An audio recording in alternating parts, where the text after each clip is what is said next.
Manjiri Manjiri please मला मारू नको मंजिरी. मी पुन्हा असं नाही वागणार मंजिरी. मंजिरी माझ्यावर विश्वास ठेव. मी मी लांब निघून जाईन. प्लीज मला माफ कर मंजिरी. प्लीज माझ्यावर विश्वास ठेव मंजिरी. मला माफ कर.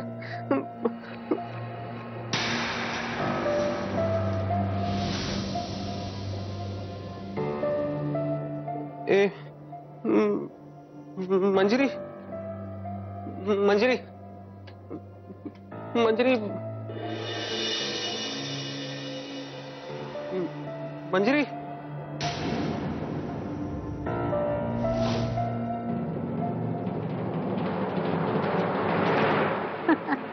हो मलाही अगदी तसंच वाटतंय. म्हणूनच मी आमच्या दामले गुरुजींना पुढच्या महिन्यातला मुहूर्त काढायला सांगितलाय. ते म्हणाले की पुढच्या महिन्यामध्ये चांगले मुहूर्त आहेत म्हणून. बघूया. आता सगळं व्यवस्थित होईल मला पूर्ण खात्री आहे. जे काही गैरसमज होते तेही दूर झाले. अहो आपला सुहास तर गुडघ्याला बाशिंग बांधून उभा आहे. म्हणूनच मी म्हणतेय. म्हणजे मला काय वाटतंय की निदान पुढच्या गोष्टी ठरवण्यासाठी तरी का होईना पण आपल्याला एकदा भेटावंच लागेल. हा म्हणजे ते मानपानाचं देण्या घेण्याचं बघता येईल. देण्या घेण्याचं बरोबर आहे तुमचं. देण्या घेण्याची बोलणी आपल्याला करावीच लागतील आणि त्यासाठी मी स्वतः येईन तिकडे. हो या ना अगदी जरूर. कधी येणार ते मात्र कळवा. चालेल मी कळवते तुम्हाला. ठेवू मग पण. Okay bye bye.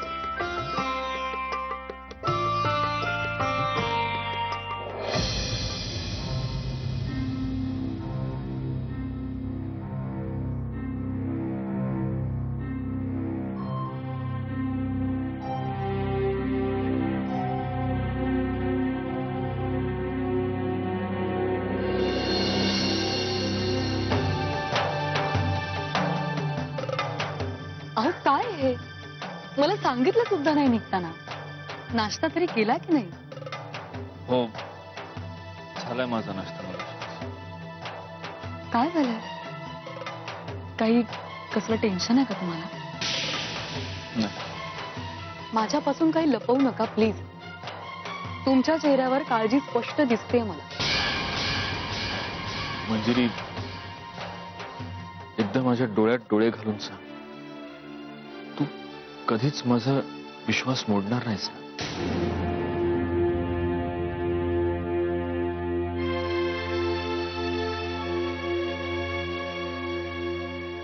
असं असं पुन्हा काय घडलंय तुम्ही मला हे विचारताय. मला खरंच कळत नाही.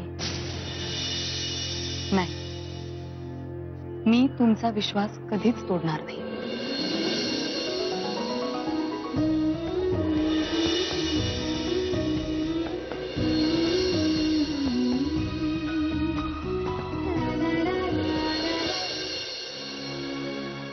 सुनबाई ओ सुनबाई ओ सुनबाई. अरे कान घुटलं काय? अरे दाखले सुनबाई तुम्ही इथंच आहे. बरं झालं भेटलं. ते एवढ्या पायऱ्या चढायचा त्रास वाचला. शांत बसा. घेऊन बसा. बसतो की त्यात काय एवढं. कशाला घसा फोडता हो माझ्या नावाने एवढा? काय काय काम आहे तुमचं बोला. ए कोणाशी बोलतेस भान आहे का? सासरा आहे मी तुझा घरगडी नव्हे. जास्त ब्लडी प्रॉब्लेम. काय काय काय पुटपुटलीस? ए इंग्रजी बोलायचं नाही बरं का. आपल्याला प्यायला पण देशीच लागते. काय बोलायचं ते मराठीत बोलायचे. बोल. तुमचं काय काम आहे माझ्याकडे मला सांगाल का? राहिला आमचं तुमच्याकडे खास काय काम असणार? अहो आपलं नेहमीच ते म्हणजे हे पाहुणं कोण म्हणायचं? हा ना मी तुम्हाला सांगितलं नव्हतं का मंजिरी वहिनीचं बाहेर लफडवतंय का मुलाबरोबर? हाच तो मुलगा आशिष.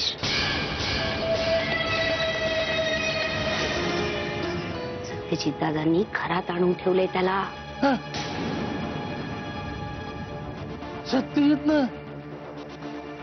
आईला सत्यजित म्हणजे धर्मराजाचा अवतार म्हणायचा की डायरेक्ट बायकोच्या यारला घरात आणून ठेवलंय.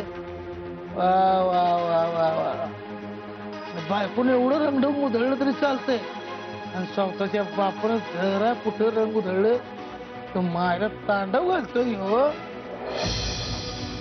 कलियुग आलं बाबा, कलियुग आलं रे. आणखी काय नाही. बरं मी काय म्हणतो सुन भाई, एवढं पाहुणं आलंय घरला, भेटून येतो त्याला. म्हणजे घरचा मला पाहुण्याला भेटला नाही बरं नाही दिसत ना. आलोच बरं का. हो मामांजी. नाही मामांजी, मी काय म्हणते, त्याच्याजवळ नका जाऊ तुम्ही. त्याच्या डोक्यावर परिणाम झालाय. मंजिरी वहिनींच्या प्रेमात पागल झालाय तो पार. उगाच जवळ गेलं आणि त्यांनी काही केलं तुम्हाला म्हणजे. बाबू मंजिरीचं काय खरं नाही म्हणायचं. एका येड्या संगीत लगीन केलं, दुसऱ्या येड्या संगीत यारी. माझा येड्यांचा बाजार आहे ग आपलं घर म्हणजे. आणि आपण जातो डोक्यात बिक्यात घालायचं काहीतरी, तुळशी माहिती दर्शन घ्यावं. येतो बरं का मी. अरे माझा येड्यांचा बाजार आहे.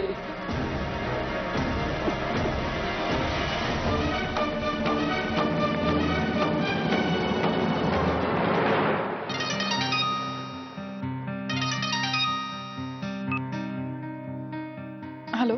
प्रिया, मी तुला सॉरी म्हणायला फोन केलाय. सॉरी कशासाठी? ते एंगेजमेंटच्या दिवशी मी सुहास, इट्स ओके. अरे मी ते सगळं विसरूनही गेले. काही लोकांच्या सवयीमुळे त्यांना प्रॉब्लेम्स निर्माण होतात. मला तर प्रॉब्लेम्सचीच सवय झाली. Priya, Priya I am sorry. किती वेळा सॉरी म्हणणार आहेस तू? खरंच त्याची काही गरज नाहीये. मी खरंच कोणावरही रागवलं नाहीये. रागवलेच असेल तर माझ्या नशिबावर. त्यात तुमच्या सगळ्यांचा काय दोष आहे? तू मला माफ केलंयस? अरे हो बाबा, खरंच. अगदी खरं? अगदी खरं, शपथ. मग ये खाली. काय? मला ऐकू नाही आलं, सॉरी. बरोबर ऐकलंयस. खाली ये, मी तुळशीपाशी उभा आहे. आले.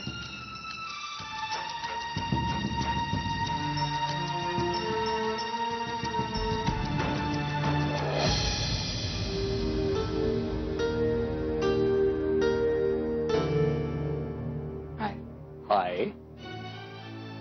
सरप्राईज. सुहास प्लीज, मला नाही आवडलं तुझं वागणं.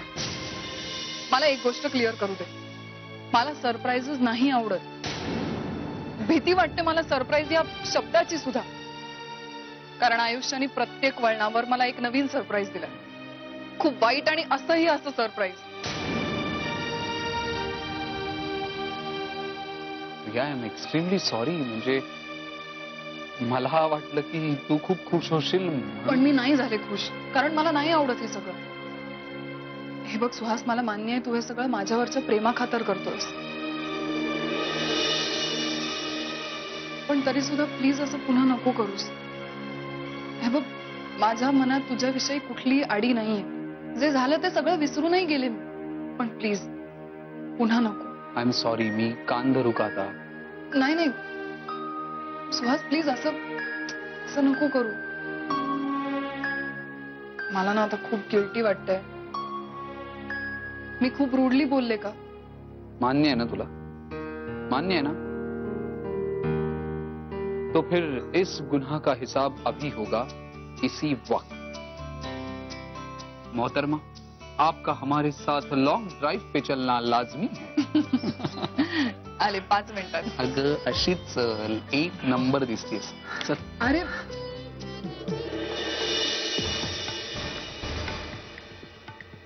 तो सत्यजित मुधोळकर आशिषला त्याच्या घरी घेऊन गेलाय. आता त्या सत्यजितच्या घरातून आशिषला कसं घराबाहेर काढायचं हे तुझ्या हातात आहे. आणि हे काम खूप महत्वाचं आहे. हे काम जोखमीचं आहे हे सांगणं सोयीस्करपणे टाळलं. काम म्हटलं की जोखीमही आलीच ना. पण मॅडम, या कामाचे मी जास्त पैसे घेईन आणि ऍडव्हान्स तर आत्ताच. हो ग बाई, देते. मी काय कुठे पळून नाही जाणार आहे. पण मॅडम, प्रश्न तुमच्या पळून जाण्याचा नाहीये. माझ्या पैशांचा आहे. हे घे, आता निघ. आणि हो, माझं काम लवकरात लवकर झालं पाहिजे. ओके. थांब. तू तिकडे जाऊ नकोस.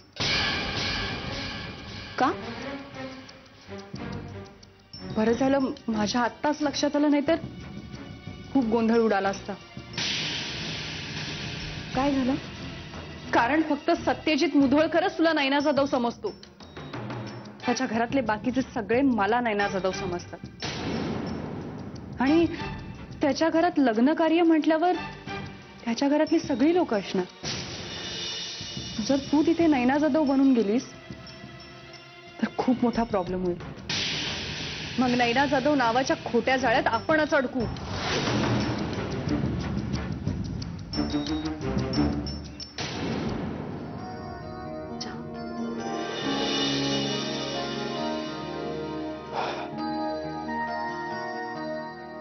तो आशिष आज दिवसभर कसा होता?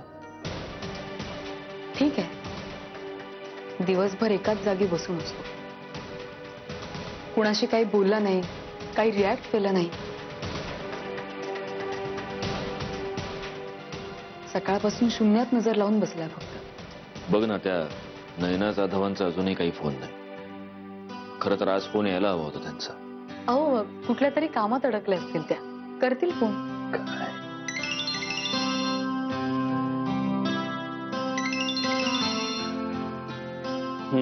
या 100 वर्ष आयुष्य त्यांचाच फोन. हा, मिस जाधव बोला. Hello mister Mudholkar. बरं, मी कोल्हापुरात परतल्या, त्यामुळे मला सांगा ना की आपण केव्हा आणि कुठे भेटायचं ते. गुड. मग उद्या या माझ्या घरी सकाळी. तुमच्या घरी म्हणजे? काय झालं, काही प्रॉब्लेम आहे का? नाही तसं नाही, पण सॉरी हा मिस्टर मुधोळकर, मी उगाच तुम्हाला त्रास देते. पण तुम्ही उद्या स्वतः आशिषला माझ्या घरी सोडाल का? त्याचं काय ना की माझ्या वडिलांची तब्येत खराब आहे. म्हणजे त्याच संदर्भात मी मध्ये दिल्लीला गेले होते आणि डॉक्टरांनी त्यांना कंप्लीट बेड रेस्ट घ्यायला सांगितले. आणि त्यांना अशा अवस्थेत एकटं सोडून येणं म्हणजे बरोबर नाही वाटत ना. So please try to understand me. ठीक आहे, ठीक आहे. उद्या मी घेऊन येतो आशिषला. Thank you mister Mudholkar. मी फोन ठेवते. हा, बाय. या, बाय. काय झालं मॅडम? काय म्हणाला सत्यजित?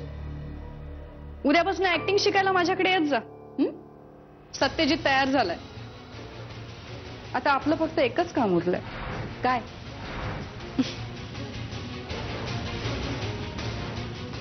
तुझ्या ओळखीतलं कोणी बुढाऊ ज्युनियर आर्टिस्ट असेल ना, तर त्याला मॅनेज कर, नैनाचा बाप म्हणून.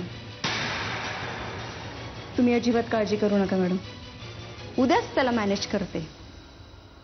मग तर काहीच प्रॉब्लेम नाहीये. आता उद्या तो सत्यजित मुधोळकर स्वतःच आशिषला इकडे घेऊन येईल.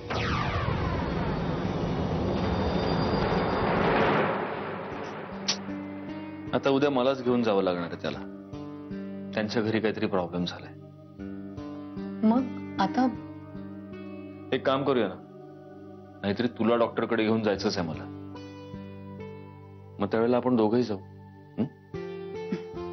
ठीक आहे.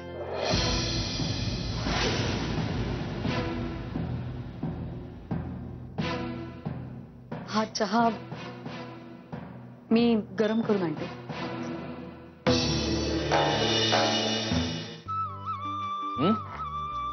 बाकीचे कुठे आहेत? गौरांग कुठे? नेत्रा बरोबर बाहेर गेला डिनरला. तिचा हट्ट होता, मीच म्हटलं घेऊन जा एक दिवस. आणि मग आत्या? अहो, त्यानंतर येणार आहेत जेवायला. आणि प्रिया ती सुहास बरोबर गेलीये बाहेर. खरं तर इतक्या वेळेपर्यंत दोघे यायला हवे होते ग. तुला काही बोलली का प्रिया? म्हणजे घरी जेवायला येणार आहे किंवा जेवून येणार आहे असं काही? ती काय आलीच. काय प्रिया, आज काय विशेष? विशेष म्हणजे आम्ही एवढी मज्जा केली ना, आता कुठून सांगायला सुरुवात करू हेच कळत नाही. असं काय करतेस? सांगायचं असेल तर सुरुवातीपासून सांग. मंजिरी, आम्ही ना पहिले फिल्म बघायला गेलो, मग लॉंग ड्राईव्ह वर गेलो. कुठे माहितीये का? जिथे तुम्ही दोघं गेला होतात, गणपतीच्या देवळात, जिथे सत्यजितने तुला भर रस्त्यात उचलून घेतलं होतं.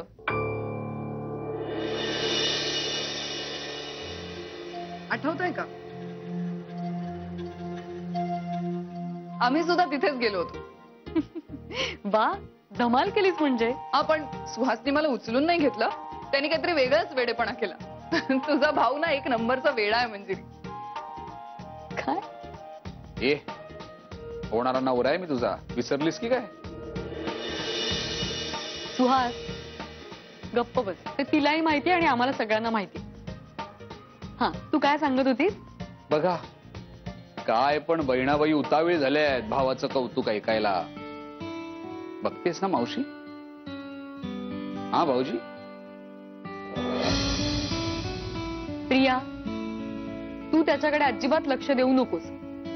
तू सांग मला काय सांगत होतीस ते. हो, आम्ही जिथे गाडी पार्क केली ना मंदिरात जायला, त्याच्या बाहेर खूप चिखल होता. तर मी त्याला फक्त एवढं म्हणाले की अरे इथे खूप चिखल आहे. तर त्यांनी काय करावं? जाऊ दे ना. गप ना. त्यांनी स्वतःचं जॅकेट काढून चिखलावर अंथरलं. काय? अगं हो, बघ ना, एवढं चांगलं जॅकेट त्यांनी चिखलात टाकलं. सुहास, अरे काय आहे? आणि म्हणतो कसा, तुम्हारे पैर जमीन पर मत रखो, आणि काय, जमीन की इतनी औकात नहीं है. बापरे. हम दिल का मलमल बिछा देंगे जहां जहां पर तुम ऐसे कदम रखोगी. वा, शेरो शायरी. तुझे हे गुण आम्हाला माहित नव्हते. हा सगळा प्रियाच्या प्रेमाचा असर आहे. चला, शेरो शायरीने पोट भरत नाही, जेवायला बसा. चला. नाही, मी जेवायला थांबत नाही. मी निघतो, मला पुण्याला पोचायचंय. अहो सुहासराव, असं काय? सॉरी शालिनी मावशी, पुन्हा केव्हा तरी. आणि आता काय, सासरे म्हटल्यानंतर येणं जाणं होणारच. पोचल्या भावना, पोचल्या भावी सासर, असं म्हणायचं होतं मला.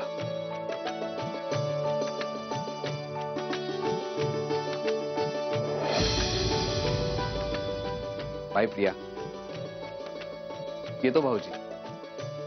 बाय. प्रिया, नाही, तुला सोडायला जायचं असेल बाहेर तर जा ना. मी थांबते तुझ्यासाठी जेवायला. मंजिरी, बास ना. नाही, अगदी मनातलं बोललीस तू माझ्या. पण मी इतका त्रास नाही देणार आहे माझ्या प्रियाला. तू बस जेवायला, रात्री बोलू फोनवर. बाय. बाय. सुहास, काय? गाडी नीट चालव आणि सांभाळून जा. हो, बाय. बाय.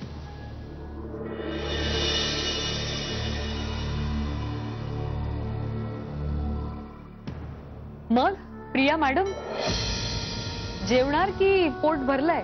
म्हणजे काय, बसणारच आहे. तू म्हणतेस तसं शेरो शायरीनी किंवा प्रेमाने पोट भरत नाही. म्हणजे तुझं बोलून झालं असेल तर थोडी भाजी वाढवा. मी आलेच स्पेशल.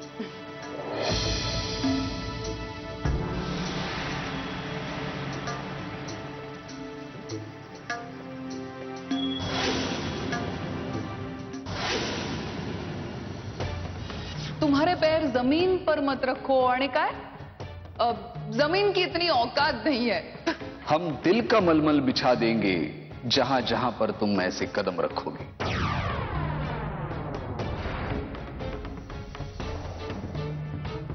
वा, शेरो शायरी. तुझे हे गुण आम्हाला माहित नव्हते. हा सगळा प्रियाच्या प्रेमाचा असर आहे.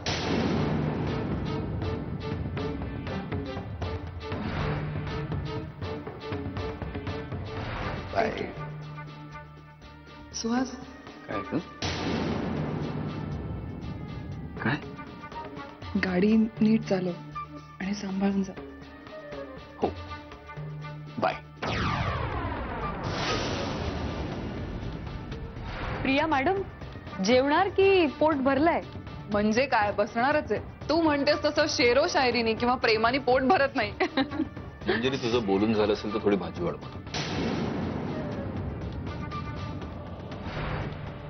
मला जे हवं होतं, जसं हवं होतं, अगदी तसंच घडतंय. काही अनपेक्षित अडथळे आले तरी ते दूर होत आहेत. सत्यजित, तुझ्या नजरेतली असूया मी पाहिलीये आणि तू कितीही नाकारलंस तरी पण तीर निशाण्यावरच लागलाय. तुला आतल्या जळताना पाहिलंय मी आणि माझी नजर मला कधीही धोका देऊ शकत नाही.